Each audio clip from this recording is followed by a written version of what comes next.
It's the end of the world. Clearly, you guys, you know what's going on. There's so much bad news in the headlines, and we gotta make sense of it. Brian, why do you show this stuff? You're just giving them attention because it's always in the comments, it's always on social media, and I have to address it because to not address it, all of a sudden, why aren't you addressing it? It's very suspicious. I can't win, but I try. And when I do that, I need a good teammate. My buddy Herbert from Brighter. Check that channel out. He's a lot of fun. I'm Brian. Welcome to Futuraza. So Herbert, you know what we do here. Yeah. We sometimes we have to have you talk me down. So bad news.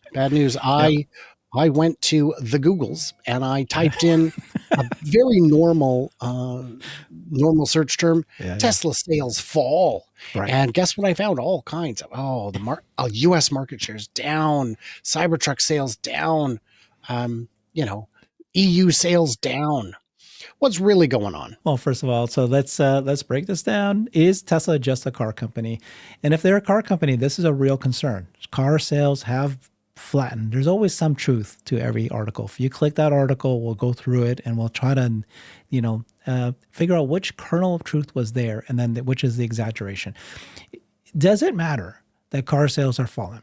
Does it matter that, let's say, that the end of this quarter, this quarter is going to be a really big quarter, but let's say that it's 100,000 cars less per quarter. We sold, instead of 2 million cars by the end of this year, we only sell 1.6 million cars. It matters. Does it?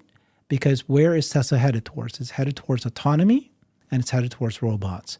And if you just look out 3 to 5 years from now, these 300,000 cars less sales this year is a tiny little bit of reduction in the price of the stock that it should be today and where it compares to how much money, subscription revenue, high profit margin, autonomy business, and robots.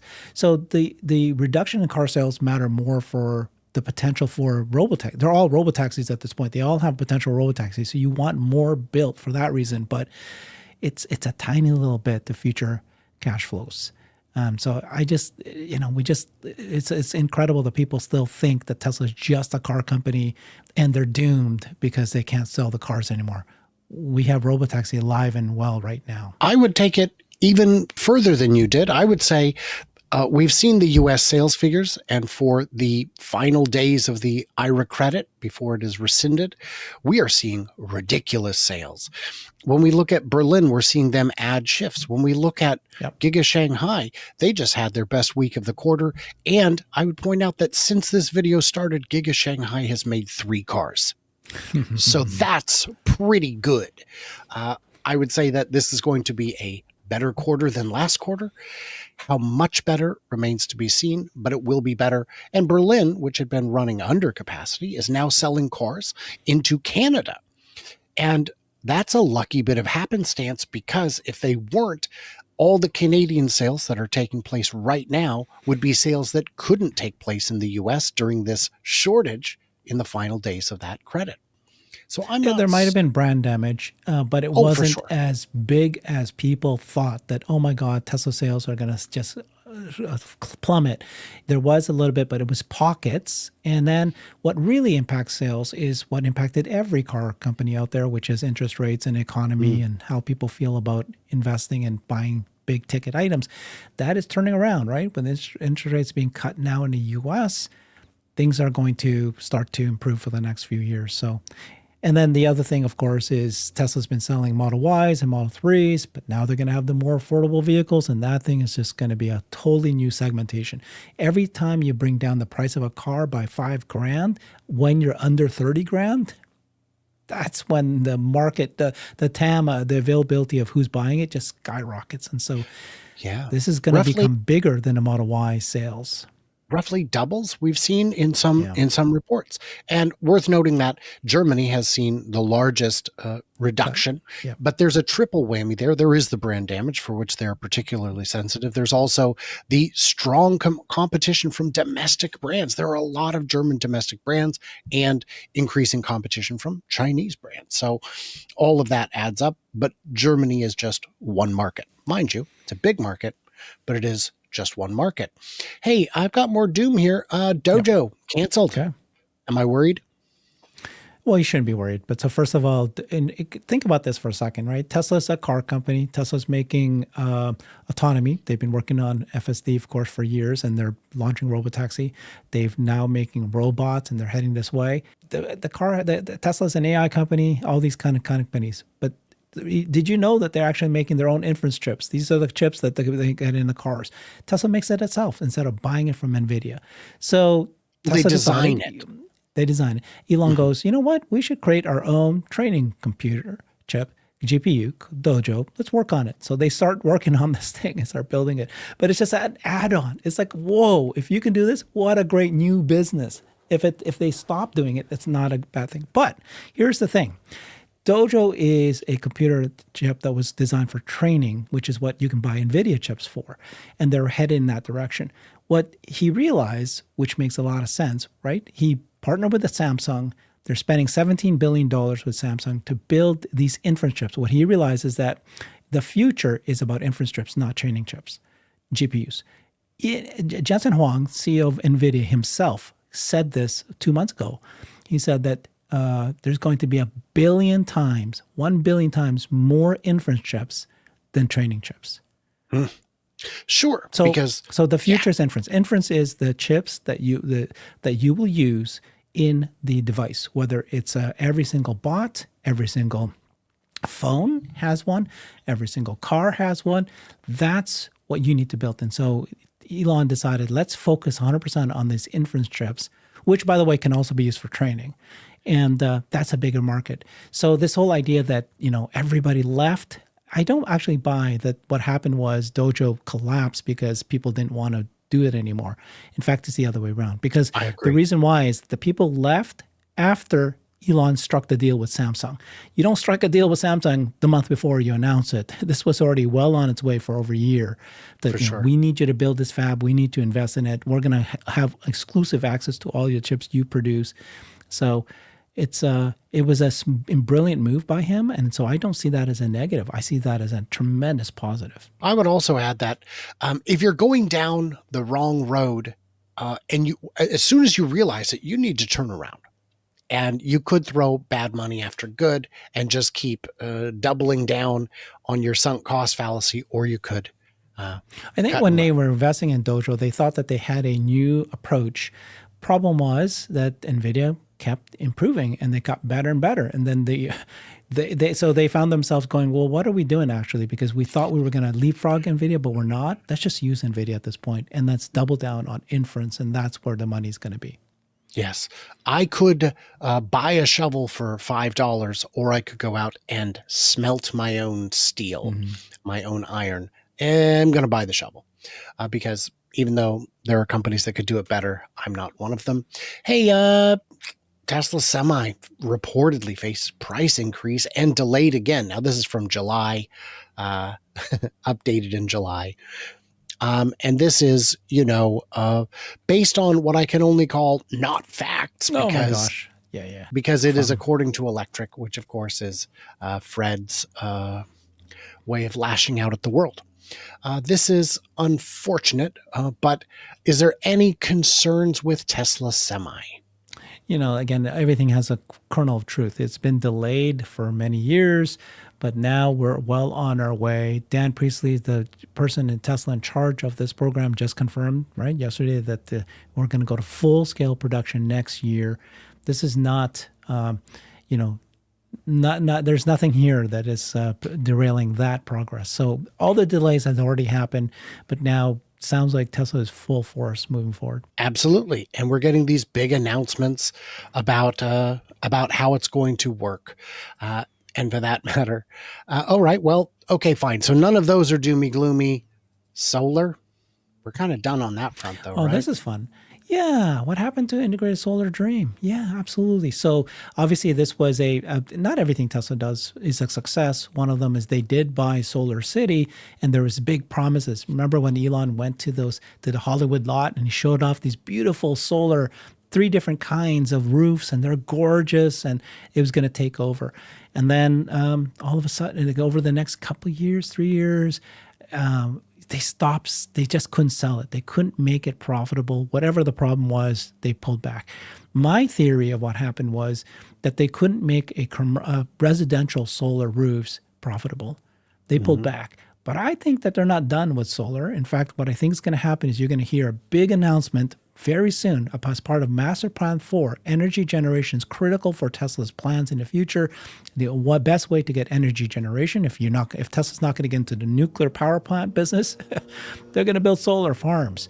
They're going to find solar farms, whether it's in Saudi Arabia, whether it's Texas or some part in the country, or maybe even space-based. Uniquely, something that Tesla and SpaceX can do is create, panels up there, creates energy through solar, store it in your batteries, and you can power all of Texas, all of the United States. You can, and I think Elon said, I have a plan for that, which is how does the U.S. generate, enough power for what its needs are. So I think we're just beginning of what we're going to hear. But yes, residential solar was not profitable. They pulled back. Well, I will say that I don't think Tesla will manufacture the solar panels. They may get into solar, but I'm not convinced that they could spin up a fab quick enough and cheap enough to make it work. And for the space-based one, I will take the opposite side of that bet. 100 times out of 100. Yeah, it's hard. It's an almost impossible thing. But I'm not saying that they would build solar panels. I'm saying that they will create solar farms. They need to create energy. There are a lot of places they could do that with limited tariff restrictions. It's exciting, but the space-based one, I'm happy to argue against. Well, so that one I researched a little bit, and at first Elon said that's the dumbest idea I've ever heard. Because you could use it to put a data farm up there and keep the power up there. But if you want a death ray pointing at Texas to transmit power, I think you might run into It's not a death ray. They can use microwaves and it can be safely delivered. But yeah, so and then Grok was saying that at first Elon said that's the dumbest idea, but then over the years you can hear his change in tone that it's something that's now he thinks possible. Oh, I didn't mean death ray as in it would kill people. I thought Professor Death was the one who patented it. Never mind. That's not important. What we've got here is when you read the fine print, humanoid robots are going absolutely nowhere. What on earth are you talking about? Yeah, again, so there's glimmers of truth here and glimmers of not, right? So a couple things. First is that human or robots is a thing. And there's nothing to stop this from happening. You can already see that human or robots there's no issues, or not that there's no issues, but they've hit the critical part of training, autonomy, to be able to teach a task for it to do. The challenge today, oddly enough, is hardware. While we're seeing, thousands of demos from Chinese companies, from other companies showing bots doing things, what they have improved is uptime, durability, quality, right? The percentage of task completion, making sure that it's always accurate. Those are the final things that they need to accomplish. And so for that reason, building these bots is a lot harder than people realize. So when you look at the actuators and they spin, right? When I move my elbow and I keep doing this a million times a day, I can do that. And for some reason, right, at some point, right, people get tennis elbow and they get issues, especially if you're playing tennis.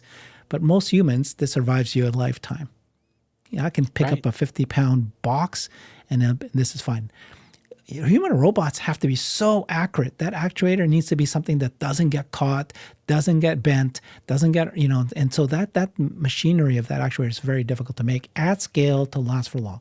So people should temper how many bots you think that will be made by this year, next year, even 3 years from now. But make no mistakes about it. They will be making millions of these by 2030 and onward, right? And then, so that part is true, that it's going to take a little longer to do it, but that's the case. Yeah.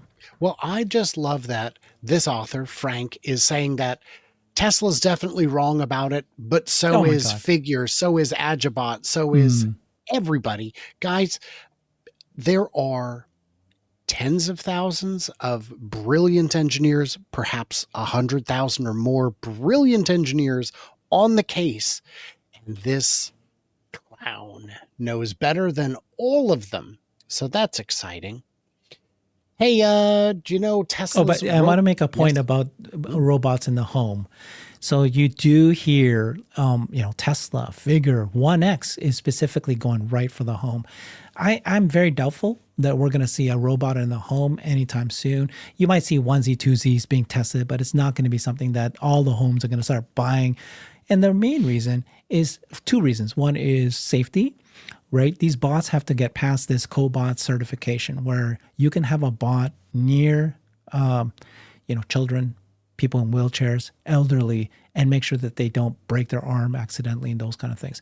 And so that's what 1X is doing. They're making kind of like that kind of bot that's so soft, and so that it can't hurt somebody. But the most important reason is because of economics.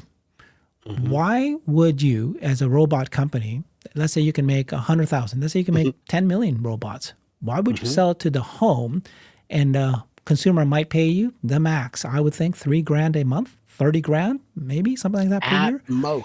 At most. Why would you sell it to that person if you can sell the same bot for 100 grand, 200 grand to businesses who will happily pay that because it replaces workers? So I think economics wise, it doesn't make sense for me, but they're talking about it because it ignites the consumers' understanding of how this is going to impact them. But I don't see the bot at the home. It's a huge market. It will be a massive market. They want to start playing it now, get the branding and all that. But it's not going to be the next 5 years as a mass market. You'll start seeing it, but it won't be. I agree entirely. I would say you're absolutely on the money because for a factory, I'm going to buy 1,000, 10,000, 100,000. And my bots need to be able to do 20, 30, 100 tasks. But your bot for your home needs to do 1 million tasks for less money, and you're only buying one. I agree they will start with the low-hanging fruit and move up from there. Yeah. Worth noting that experts say self-driving cars are dead for now. Where are you finding these articles from? I don't know. 5 years ago? 10 years ago? Yeah. No, this is September 16th. Self-driving car is the wave of the future for the world's largest companies. It's the holy grail. But, hey, man, it's over. It's just over. What is he saying? Mm-hmm. Well, this is a LiDAR company. Mm-hmm. So Shanghai-based LiDAR maker Hesay should know what will happen to the sector. He commented in the Financial Times, close to 1 million people lose their lives every year. What he's saying is any number of deaths will be unacceptable in the social conscience. Gotcha. So that it'll be not a technical hurdle, but a emotional one, a psychological one. Mm-hmm. And I understand that. I think there's some fairness to it, but I would also point out that Tesla's robotaxi plans for Nevada move forward with testing permit. Yeah, no. This is a very touchy subject for me. I'm getting angry and angrier by the moment. Articles like this. So, this issue, like 1 million people are losing their lives each year through human drivers. And we've been okay with that. And we want to stay okay with that.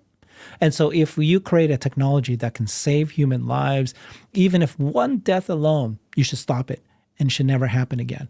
That's ridiculous. If you can cut the 1 million by 20%, you should continue creating. So that means that you have 800,000 deaths per year by autonomous driving. I should still be fine. So this whole idea that the public won't accept, a automated car killing somebody versus a human killing somebody, we got to get past that if that's true. But it's a shame if that's the case. I think people who write articles like this have blood in their hands. You are writing something and you're trying to prevent new technology that's going to save lives because you're talking down about it for some reason. At this point, it's a done deal. We know that automated driving it's going to be better, safer than a human in many, many ways. It's pretty obvious at this point. We weren't obvious a year ago or 5 years ago that this was going to happen, but now it is. So do not slow it down in any way. We got to stop. There is a potential for the future where there's zero human killed through driving. Absolutely all true on all fronts. We've got one more to cover, but I did want to say, guys, if you feel so inclined to help out the channel, you can, but you can also just subscribe and like and leave comments. All of that helps. It all does, I swear. This is exciting to me. Test drives in Australia for supervised FSD begin on the 18th of September. So if you're in Australia, guess what? You can go check it out. They will let you go for a test drive to experience Well, FSD. today they've officially launched it in Australia and New Zealand, but they launched it a month ago, but only a select few people got it. Now it's widespread. FSD in Australia, right-hand drive, just performing so beautifully. People are loving it, just like they do around the world. Supervised still, but Australia, you're a saying whole new country. Mexico, US, Yeah. Canada, Australia, anywhere else? Puerto Rico, China, and you China, just said New Zealand. New Zealand. They've added it. It is there. It is now a thing. I'm feeling better, Herbert. Yeah. I won't say you talked me down from the ledge, but I'm not as close to the edge as I was, so I'm feeling good about that. Guys, in the comments, what do we miss? What do we misunderstand? Leave it. I beg you. You can like, you can subscribe, you can head over to Herbert's channel, Brighter with Herbert, and find out how bright you can get. And everybody else, stay tuned, stay juicy, and I cannot wait to hear from you, clever robots, every Wednesday at 11 a.m. Pacific when we co-stream a live show.